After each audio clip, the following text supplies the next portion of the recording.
Vamos a ver ahora cómo podemos aplicar el modelo de renta-ocio pues para unas situaciones más realistas, donde no tengamos únicamente que el trabajador puede trabajar las 24 horas del día, puede elegir desde 0 hasta 24 horas, sino que tiene una serie de restricciones más y donde vamos a poder estudiar pues, ciertos modelos de pago. Vamos a empezar viendo cómo podemos estudiar el efecto de las rentas no laborales. Vamos a imaginar que un individuo recibe una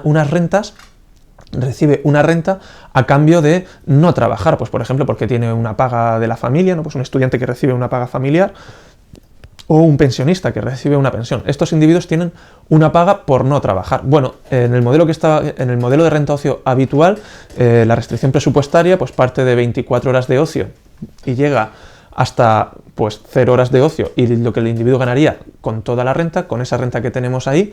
¿Cómo podemos representar esa renta no laboral? Bueno, pues podemos representarlo como tenéis ahí indicado. Partiendo de 24, si el individuo tuviera 24 horas de ocio y si el individuo tuviera 24 horas de ocio, ganaría dinero. Como vemos, tenemos una restricción presupuestaria que es vertical en el 24, indicándonos que sí que hay rentas que son factibles a pesar de tener 0 horas de trabajo, a pesar de tener 24 horas de ocio. Bueno, en este caso el individuo lo que puede hacer es tener toda esa renta, llegaría hasta la renta que le pagan. Por ejemplo, ahí tenemos indicado que le paga una renta de 240 euros más o menos. Si nos movemos hacia la izquierda vemos que la línea vertical de la restricción, la parte vertical de la restricción presupuestaria termina en el 240 y después tenemos una parte inclinada, una parte inclinada que es donde vamos incluyendo lo que ganaría adicional a ese salario si trabajara horas. Por tanto, la restricción presupuestaria inicial que nos marcaba el salario por hora, lo que podría ganar, pues se eleva hacia arriba y nos marca, bueno, pues una nueva restricción presupuestaria que parte de una renta no laboral inicial. Nuestro individuo, el que tenemos ahí, elegiría su óptimo en el punto A, como tenéis indicado. No tiene por qué ser así necesariamente. Podría elegir una cantidad de ocio inferior a 24 horas. Pero en nuestro caso, el que tenemos, como veis, esa es la curva de indiferencia más hacia la derecha, sería una solución esquina, y no podríamos encontrar ninguna curva de indiferencia que tocara la restricción presupuestaria que estuviera por encima de esa curva de indiferencia. Este individuo en particular elegiría 24 horas de ocio, únicamente no trabajaría nada y viviría con la renta no laboral. Vamos a ver ahora cómo podemos estudiar el efecto de las horas extra. Vamos a ver cómo podemos representar unas horas extra y qué es lo que haría el individuo. Bueno, esto es algo muy común, que a los trabajadores se les pague una cantidad de euros por las horas que trabajan en su contrato normal y que aparte de esto pues reciban un pago adicional por hora superior si deciden trabajar más horas. Bueno, lo que vamos a representar es una situación en la que el trabajador recibe un salario de 10 euros la hora por las 8 primeras horas que trabaje y 20 euros la hora por cada hora extra que él decida hacer. Bueno, si se le pagan 10 euros la hora tendría esa restricción presupuestaria que tenéis ahí indicado, que va desde el 24 hasta las 240. Sin embargo, eso solo corresponde a las 8 primeras horas de trabajo. Bueno, pues vamos a fijarnos. Durante las 8 primeras horas, para un ocio entre 24 y 16 horas, la restricción presupuestaria sería la que tenemos indicado. Coincidiría con esa restricción presupuestaria que llega hasta 240. Pero a partir de 16 horas de ocio, a partir de las 8 horas de trabajo, cambiaría la pendiente. Tendríamos esa renta y pasaríamos a tener esta es la pendiente de 10, pasaríamos a tener la pendiente de 20, que es a lo que le pagan las horas adicionales. Partiríamos de esa renta y llegaríamos a la renta máxima que tendría si trabajara las 24 horas. ¿Cuánta renta tendría si trabajara las 24 horas? Bueno, pues fijémonos, las 8 primeras horas las trabaja a 10 euros la hora, ganaría 80 euros.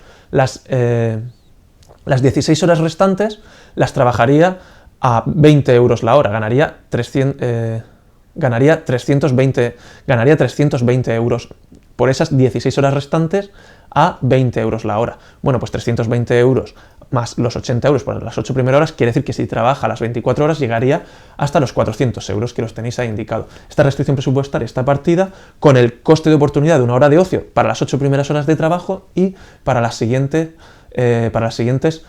16 horas de trabajo posibles. Así representaríamos esa restricción presupuestaria. En este caso, como podemos ver, lo que hace el trabajador es trabajar, bueno, pues ahí aproximadamente elegiría unas 12 horas de de ocio, que corresponden a unas 12 horas de trabajo. Eso significaría que trabajaría las 8 primeras horas a un salario de 10 euros la hora y 4 horas más a un salario de 20 euros por otros 80 euros. Un total de 160 euros, que es lo que tenéis ahí indicado. Esa sería la elección del consumidor, del trabajador. Fijaros que no hay dentro de la restricción presupuestaria ningún punto que esté por encima de esa curva de indiferencia. Por tanto, eso es lo que elegiría el trabajador. Sin embargo, fijémonos que al final lo que está haciendo el trabajador es trabajar 12 horas por un total de 160 euros con un salario medio de 13,33 euros la hora. ¿Por qué el empresario no le ofrece directamente 13,30 euros la hora? Vamos a ver qué es lo que haría el trabajador si se le ofrecieran 13,33 euros la hora. ¿Cómo sería la restricción presupuestaria? Sería como la que tenemos indicada en B, como lo que hemos pintado en rojo. A 13,33 euros la hora, bueno, pues ganaría 320 euros, que es lo que tenéis marcado ahí en rojo, y si os fijáis, bueno, pues sería una restricción presupuestaria que también llegaría a 24 horas de ocio y 0 de sueldos si le pagaran el equivalente, y tiene que cruzar por el punto A. Si os fijáis, sale de 320, llega a 24 y cruza por el punto A, porque en el punto A trabajaba el individuo 12 horas, ganando un sueldo equivalente, partido con las horas extra, equivalente a lo que ganaría si trabajara esas mismas horas a 13,33 euros la hora. Por tanto, ese punto pertenece a la restricción presupuestaria que paga 13,33 euros la hora. En esas condiciones, ¿qué es lo que haría? Bueno, lo hemos dibujado en rojo.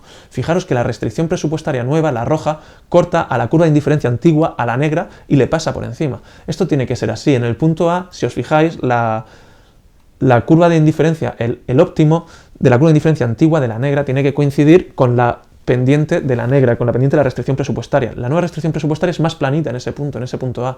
Por tanto, la nueva restricción presupuestaria tiene que cruzar a la curva de indiferencia, y es lo que hace. La curva de indiferencia roja, si os fijáis, pasa por encima de la curva de indiferencia negra, que era de la A. Y por tanto, ahora tenemos un nuevo óptimo que estará por encima de la curva de indiferencia anterior. El individuo elige un nuevo óptimo que está por encima de la anterior. En este caso B. Si os fijáis en B, en ese óptimo, el individuo elige más horas de ocio. Esto va a ser siempre así. Esa curva de indiferencia que queda por encima, que queda por encima de la antigua curva de indiferencia, está siempre por encima. La restricción presupuestaria nueva cruza la curva de indiferencia por arriba y a la derecha, por encima y a la derecha. Luego, la nueva curva de indiferencia va a estar por encima y a la derecha. Que esté a la derecha significa que el individuo va a elegir siempre una mayor cantidad de ocio, una menor cantidad de trabajo. Esto quiere decir que si